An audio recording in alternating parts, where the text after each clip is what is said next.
Rhyming वर्ड्सला आपण English मध्ये काय म्हणतो? यमक जोडणारे शब्द, जसे की करा, बरा, हो की नाही? जर मी एक शब्द म्हटले पाणी, तुम्ही त्याला यमक जोडणारा शब्द कोणता सांगाल? बरोबर. जसं की झिप, क्राय,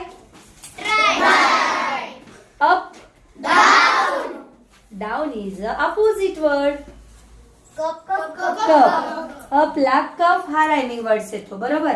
माझा प्रश्न आलाय, जीपला जर लिव्ह हा रायमिंग वर्ड्स असेल तर MEW, न्यू.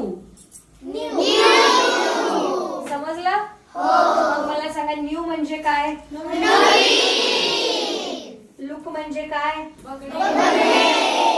पाहणे, बघणे. शट म्हणजे काय? नॉट म्हणजे काय? इथं या शब्दांचा अर्थाचा काहीच संबंध